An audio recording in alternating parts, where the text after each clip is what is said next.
Shalom Israel. First and foremost, I want to say call Thabalaf, Lord Yahweh, Bashem Yahushai, Yahweh, Bashem Yahushai, Barakatam, to the elders who taught us the truth, and to the brothers and sisters that are four corners of planet Earth, standing on the laws, statutes, and commandments, and praying for the hasting of the coming of Yahweh Hamashiach, who ignorantly called Jesus Christ. All right, my name is Mapatak. Okay, and today I have a couple precepts. Okay, I want to get back into the it's the 613s, right? So where I left off, I really don't remember where I left off with the numbers, but I was doing them in order. But through the Spirit, I'm gonna kind of jump around a little bit because a lot of these laws, you know, I was doing the thou shalt and thou shalt not after, but a lot of these laws don't really apply to everybody. So you got to, you know, you'll see that when you study the 613s, right?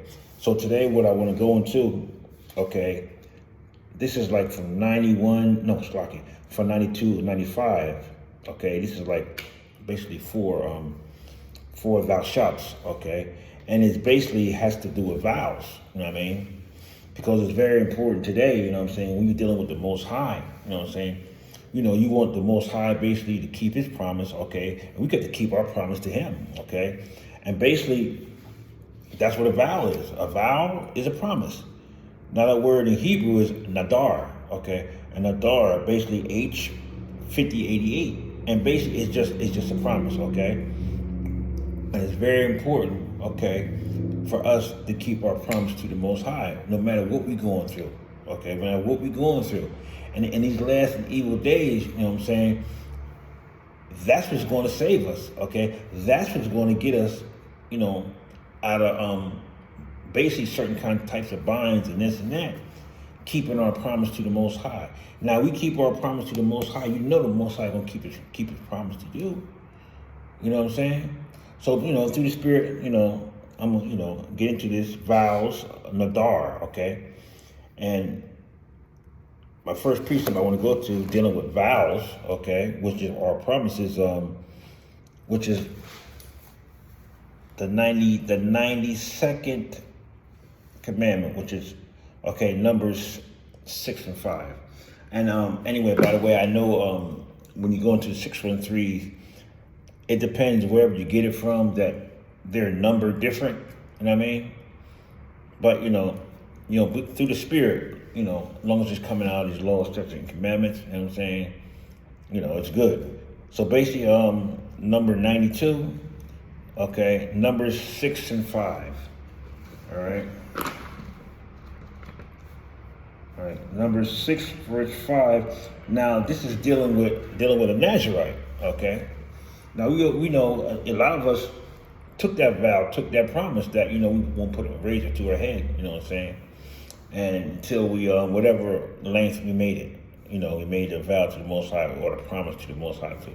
So this is Numbers chapter 6, verse 5. And anyway, I'm reading the New American Bible, okay? So number 6, verse 5 says, While he is under the Nazarite vow, no razor shall touch his hair until the period of his dedication to the Lord is over. He shall be sacred and shall let the hair of his head grow freely. So the thou shalt not is you can't cut, you know, cut your hair with a razor. No hair on your head shall be cut with a razor. Okay, and basically the vow that's the promise you made to the Most High, whether let's say it's a year or 2 years or whatever the length you made that promise to the Most High. Okay, basically cut and dry, you know what I'm saying? You have to keep that vow. You can't just make that promise, you know what I'm saying, then next week say, oh, I'll change my mind. No. The Lord will deal with you, okay, harshly. Okay, so basically that's a example of a promise. And I know a lot of brothers, you know what I'm saying, who made that vow, made that promise to the Most High, and are keeping it, all right? The next precept basically is dealing with the Nazarite vow. Okay, this is Commandment 93, the same chapter of Numbers. Okay, I'm gonna start at verse 13 and read 13 to 18. Okay, it says, "This is the ritual for the Nazarite. On the day he completes the period of his dedication, he shall go to the entrance of the meeting place, bringing as his offering to the Lord one unblemished yearling lamb for a holocaust, one unblemished yearling ye lamb for a sin offering, one unblemished ram as a peace offering, along with their cereal offerings and oblations." So basically, this has to do with the ritual, or after your basically, your dedication is over. All right. Verse 15. "And a basket of unleavened cakes of flour mixed with oil, and of unleavened wafers spread with oil." Verse 16. "The priest shall present them before the Lord, and shall offer up the sin offering and the holocaust for him." Verse 17. "He shall then offer up the ram as a peace offering to the Lord, with its cereal offering and libation, and the basket of unleavened cakes." Verse 18. "Then at the entrance of the meeting tent, the Nazarite shall shave his dedicated head, collect the hair, and put it in the fire that is under the peace offering." So that's basically that's a promise that you have to do. That's a vow that you have to do. Okay, when your dedication is over, this is a procedure. Okay, that has to be done according to the law. No, now it depends. Now, if your dedication, okay, basically is over and there's no temple, okay, then you got to you got to go to the Levites and ask them how shall you complete this this dedication. Or I know some brothers who had a vow until they get into the kingdom. So that's easy when you get into the kingdom. All this stuff's gonna be set up. So that's just showing, okay, it's just showing that basically, when you make a promise or a vow to the Most High, there's things that you have to do. No matter what's going on in your life, you have to keep that promise, all right? All right, my next commandment, okay, it's in, this is the 94th one. This is Deuteronomy chapter 23, all right?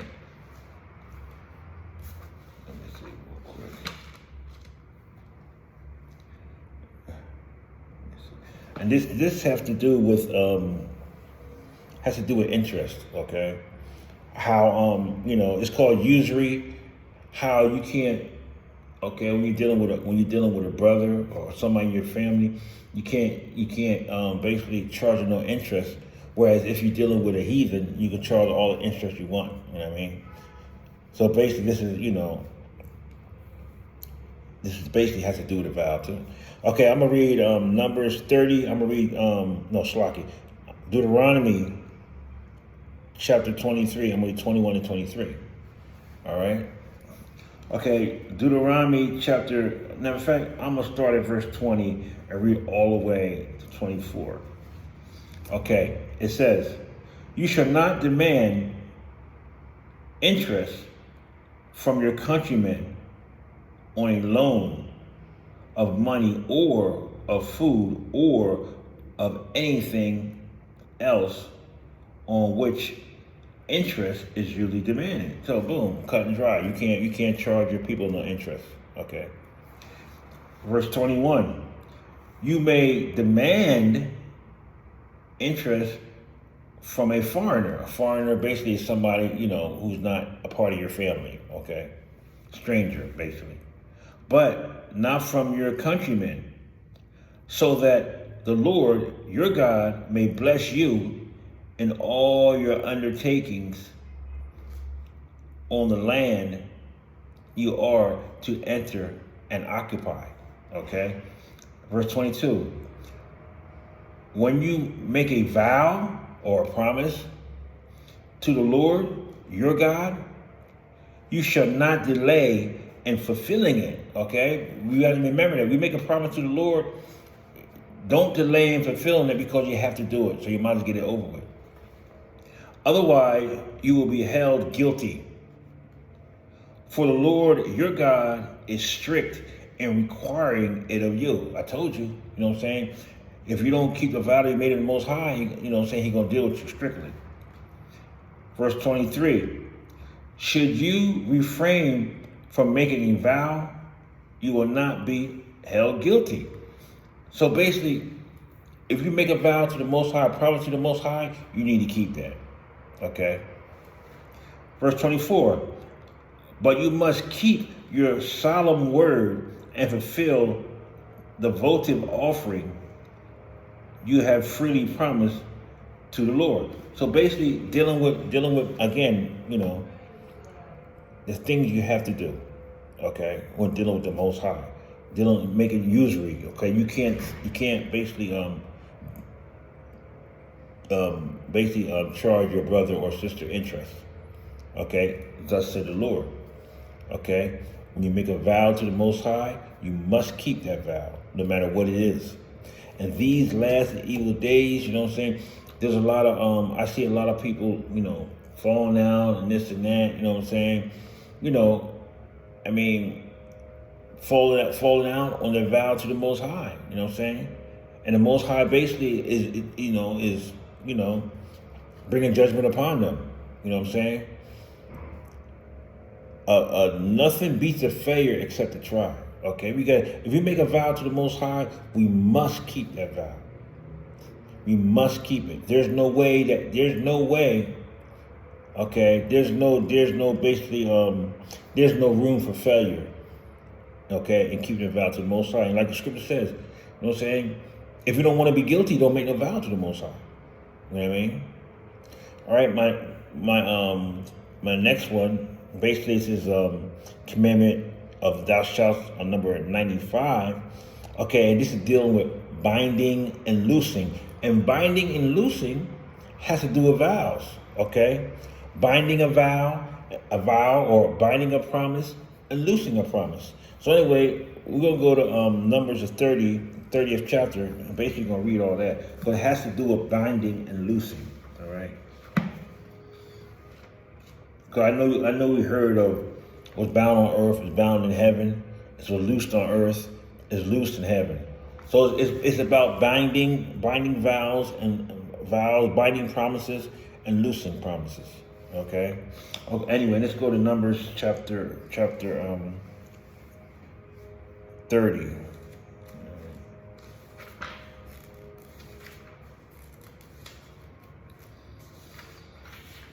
Numbers chapter 30. I'm gonna read from 1 to 17. Okay. Okay, this is Numbers chapter 30, verse 1. Moses then gave the Israelites these instructions, just as the Lord had ordered him. Okay, verse 2. Moses said to the heads of the Israelite tribes, this is what the Lord has commanded. When a man makes a vow to the Lord or binds himself under oath to a pledge of abstinence, he shall not violate his word, but must fulfill exactly the promise he has uttered. Okay? Self-explanatory. Verse 4, when a woman, while still a maiden in her father's house, makes a vow to the Lord, or binds herself to a pledge, if the father learns of her vow, or the pledge to which she has bound herself, and says nothing to her about it, then any vow or any pledge she has made remains valid. Okay? Verse 6. But, so what's that saying is if my daughter makes a vow to the Most High and I know about it, I don't say nothing about it, it's a good vow. It's it's good. Verse 6. But if on the day he learns of it, her father expresses to her his disapproval, then any vow or any pledge she has made becomes null and void, and the Lord releases her from it, since her father has expressed to her his disapproval. So that's how much the father has. She can make a vow now. If he don't say nothing about it, okay, he knows about it, she don't say nothing about it, it's good. She's bound to it, okay. But if he hears about it and he basically disapproves of it, she's loosed from it, okay, through the Spirit. Okay, verse 7. If she marries while under a vow or under a rash pledge to which she is bound herself, verse 8, and her husband learns of it, yet says nothing to her that day about it, then the vow or pledge she had made remains valid. So the same thing with the husband. If the woman marries, okay, and he learns she made a vow to the Most High, and he says nothing about it, the vow is good. She's still bound to it, okay? Verse 9, but if on the day he learns of it, her husband expresses to her his disapproval, he thereby annuls the vow she had made or the rash pledge to which she had bound herself, and the Lord releases her from it. Same thing with the father, okay? Because basically before the husband basically marries a woman, she's bound to the father. The father has basically control. The father is authority. But after she gets married to the husband, okay, now it's the husband's property now, okay. So she can make basically vows or promises to the Most High, but if the husband don't like them, okay, he can loose her from them. That's the law, you know what I mean? Verse 10, the vow of a widow or of a divorced woman or any pledge to which such a woman binds herself is valid. Okay, so basically, if the woman ain't got no, she's a widow, which means she's not under a father and she's not under a husband either because the husband dies. Okay, and then it says, what's the other one? Widow. Let me see. The vow of a widow or a divorced woman. Okay, woman that's not with the husband. Okay, their pledge is valid. Okay, they're bound to it. All right, verse 11. Okay, verse 11. If it is in her husband's house that she makes a vow or binds herself under oath to a pledge, and after and her husband learns of it, yet says nothing to express to her his disapproval, then any vow or any pledge she has made remains valid. Okay, self-explanatory. Verse 13. But if on the day he learns of her husband's annuls, he learns of them, her husband annuls them, then whatever she has expressly promised in her vow or in her pledge becomes null and void. Since her husband has annulled them, the Lord releases her from them. So basically through the Spirit, you know what I'm saying? You know, the father and the husband has the power to loose, okay, the daughter or the wife from promises she made to the Most High. Okay. Verse 14. Any vow or any pledge that she makes under oath to modify herself, her husband can either allow to remain valid or render null and void.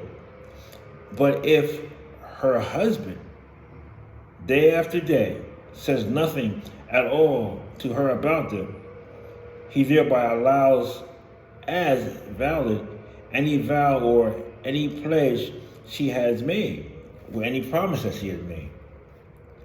He has allowed them to remain valid because on the day he learned of them, he said nothing to her about them. So basically, these are vows and promises not only to the Most High, whatever she made, whatever vow or pledge she made.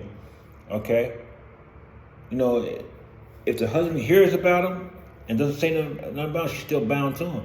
But if he hears about him, okay, boom, he can loose her from them, according to the scriptures. All right. Let me see where I'm at.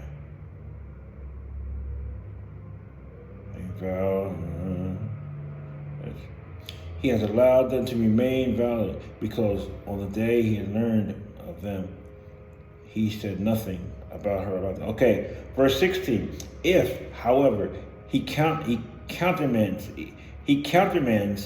them sometime after he first learned of them, he is responsible for her guilt. He's responsible for her guilt. You hear that? So if she makes a vow and he says nothing about it and she can't keep it, he's responsible for her guilt. That's what the scripture, we read again. If, however, he countermands them sometime after he first learned of them, he is responsible for it. Okay, let's get that. I'm gonna get that verse right here in what is it? Numbers 30 and 16. I'm gonna read it in the GNT real quick. Numbers 30 and 16. All right. Okay.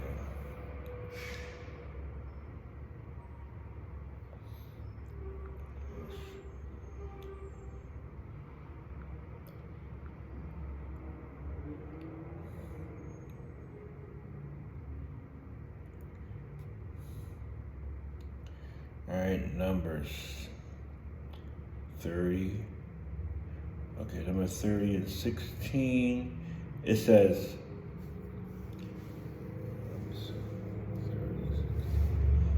these are the rules that the Lord gave Moses concerning, is that 16? Hold on. Concerning vows made by an unmarried woman living in her father's house, or by, hold on.